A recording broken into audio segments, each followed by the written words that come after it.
Hello, Dimsdale. I'm Jet You Betcha with today's editorial, which technically makes it a Jetatorial. A New Jersey couple, Brenda Spencer and Brandon Mosley, face 12 charges each, including kidnapping and aggravated assault, for allegedly abusing Spencer's two daughters.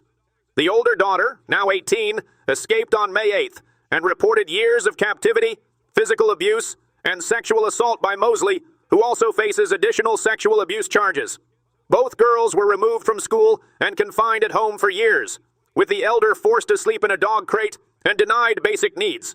The abuse allegedly began in 2018. Authorities say homeschooling laws were exploited and neighbors had not reported suspicions. The children are now safe, and the couple is set to appear in court on Friday.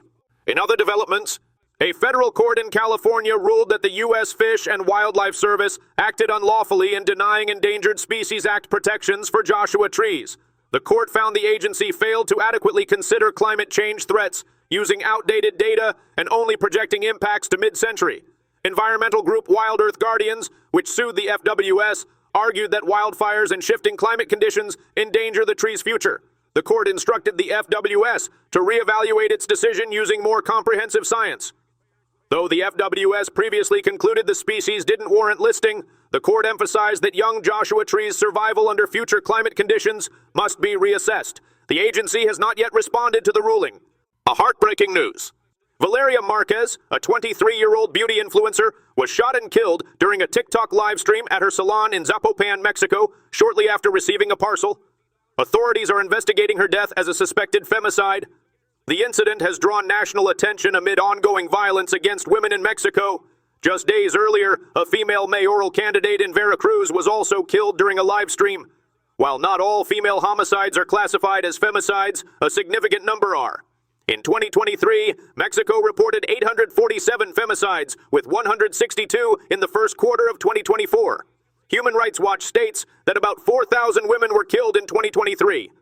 2022, making up 12% of total homicides, yet only around 67% of those cases resulted in verdicts. In other developments, the Supreme Court will hear arguments over nationwide injunctions blocking Donald Trump's executive order ending birthright citizenship for children of non-permanent residents. The case centers on whether lower courts can issue broad injunctions that halt federal policies nationwide. Trump argues such powers should be limited to direct plaintiffs. Critics warn that partial enforcement could cause legal chaos. Courts have long interpreted the 14th Amendment to grant citizenship to anyone born on U.S. soil.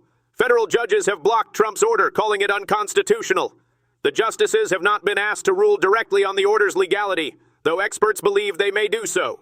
A decision, which could limit judicial power and clarify citizenship rights, is expected this summer. From all of us here, stay classy, Dimsdale.